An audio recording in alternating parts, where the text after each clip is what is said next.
어깨에서 나타나는 통증 중에서 이두근건염에 대한 얘기를 해드릴 거예요.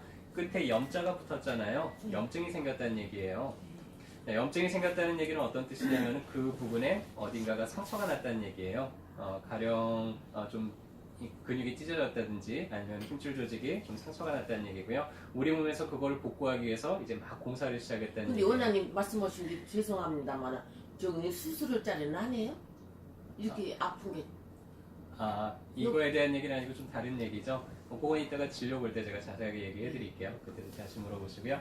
자, 어깨 앞쪽이 아프다고 얘기를 하시는 경우들이 있어요. 그리고 뭐 무거운 걸 들거나 그럴 때 시큰한데 어디가 아프냐, 이 어깨 앞쪽에서 이제 통증을 느끼는 경우인데요. 어깨에서 염증이 생기는 질환 중에서 가장 많은 데는 극상근건염이에요. 그리고 오늘 얘기하는 이두근건염이 두 번째로 이제 흔한 질환 중에 하나입니다.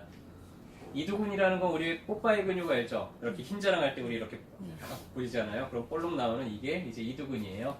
아래쪽에서는 팔꿈치 쪽 안쪽에 붙어 있고요. 그리고 위로 올라가서는 어깨 쪽에 붙어 있고 오고돌기 쪽에 붙어 있어요. 그래서 위로 올라가서 머리가 두 개가 된다 그래서 이두근이라고 우리가 부르게 됩니다. 이두근 장두가 요 상완골에 이 파여진 홈을 따라가지고 이렇게 어깨관절에 붙어 있는데요.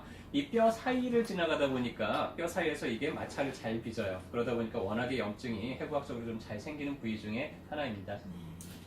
보통은 근육에 손상이 일어나가지고 염증이 생겼다 그랬잖아요. 주로는 이제 많이 사용해서 그래요. 젊은 사람들이 그렇게 생기는 이유는 뭐 야구나 수영이나 체조나 좀 팔을 많이 움직이는 어깨를 많이 움직이는 그런 운동을 하다가 다치는 경우들이 많고요. 모든 뼈는 나이가 들수록 조금씩 이제 퇴행화가 돼가요. 그래서 그 뼈 근처가 좀 날카롭게 이제 변해가고 그럴 때 이제 과하게 사용을 하다 보니까는 또 찢어서 이제 염증이 생기는 그런 경우들이 많습니다. 혹은 또 이두근건에는 석회도 좀 잘 끼는 편이에요. 그래서 석회성 건염으로도 이두근건에 좀 염증이 많이 생기는 편이고요. 주로는 이제 염증이 생기는 거는 끊어져서 파열이 돼서 그런다 그랬잖아요. 그래서 다른 쪽에 회전근개 파열하고 같이 동반되는 경우들도 많습니다. 가장 많은 게 요 극상근이라 그랬죠. 그리고 이두근까지 이렇게 두 군데가 찢어지는 경우들도 있고 조금 더 심하면은 요 안에 있는 견갑하근까지 이렇게 세 군데가 같이 찢어지는 경우들도 있고요. 조금 더 심하다 그러면은 이 뒤쪽에 있는 극하근이나 이런 쪽까지도 이제 같이 손상을 받게 된다 해서 점점 염증 부위가 좀 넓어지는 그런 특징들을 보이게 되겠죠. 좀 어깨 앞쪽에 깊게 아프고요. 염증이 있다 보니까는 통증 양상은 좀 뻐근하거나 땡긴다기보다는 좀 시큰하거나 뜨끔하거나 혹은 가만히 있을 때 좀 욱신거린다든지 이런 식으로 이제 통증 양상을 많이 표현을 하는데 이게 한참 염증기 때는 밤에 자면서도 욱신거려가지고는 잠을 잘 못 잘 정도로 아프다고 이렇게 표현하는 경우들도 있고요. 저녁에 자다가 이렇게 오른쪽으로 돌아눕다가 어깨가 너무 아파가지고 깜짝 놀라서 깨는 그런 경우들도 있게 됩니다. 주로는 이제 머리를 손을 높게 들어 올리는 동작이라든지 아니면 물건을 이렇게 잡아 드는 동작이라든지 이럴 때 이제 통증을 좀 많이 호소를 하게 되고요.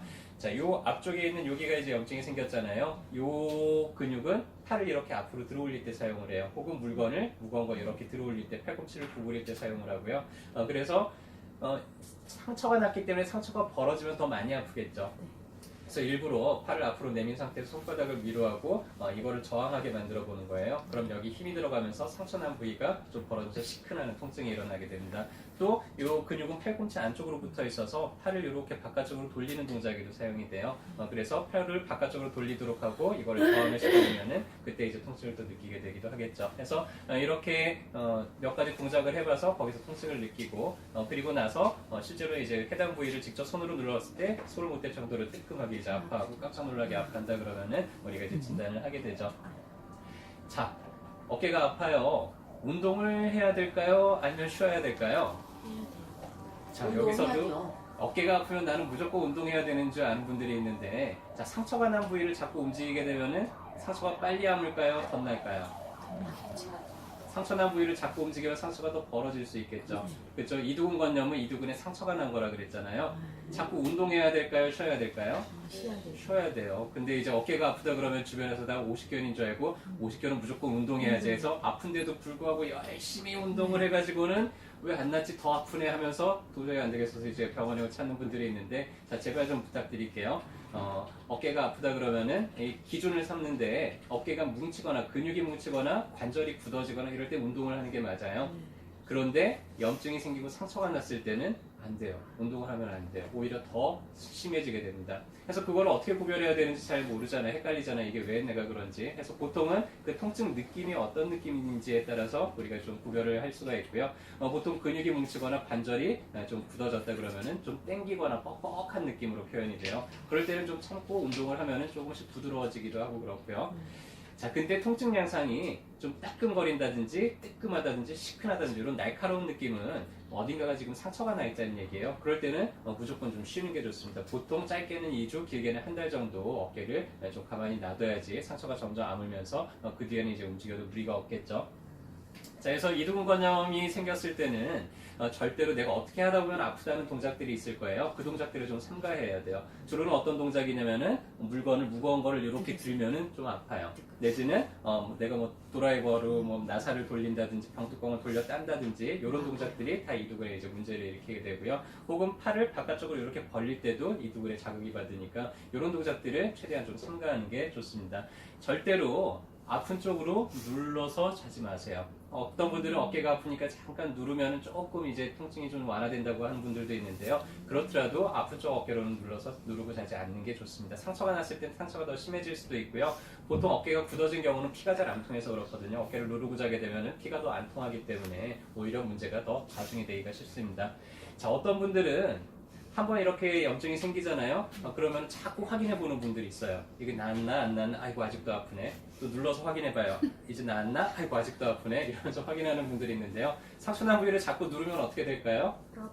더 문제가 생기죠. 해서 되도록이면은 충분한 시간, 보통 짧게는 2주, 길게는 한 4주 정도 충분한 시간이 지나기 전까지는 나았는지 안 나았는지 확인도 안 해보는 게 좋아요. 마치 우리가 밥 익었는지 자꾸 뚜껑 열어보면 밥이 설익잖아요. 이것도 자꾸 나았나 안 나았나 염증을 자꾸 확인해보게 되면은 이게 좀 완전히 낫지 않게 되는 경우들도 생길 수가 있습니다.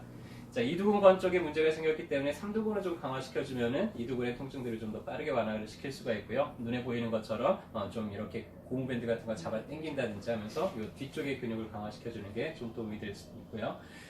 간단하게는 그냥 벽이나 의자나 이거를 서서 이렇게 뒤로 꾹 미는 이런 동작으로 운동을 해주는 것도 좀 도움이 많이 돼요. 한 10초 정도 세게 최대한 있는 힘껏 눌렀다가 그리고 나서 잠깐 5초 정도 쉬었다가 또 한 10초 정도 강하게 뒤쪽으로 밀었다가 또 5초 정도 쉬었다가 이렇게 하는 거를 한 10번 정도 반복을 하고요. 이렇게 10번 정도 반복하는 거를 하루에 한 3세트 정도 반복을 해주면서 상단의 쪽 뒤에 있는 근육들을 강화시켜주면은 어깨 이 균형이 다시 찾아지면서 염증을 해소하는 데 좀 도움이 많이 되게 됩니다.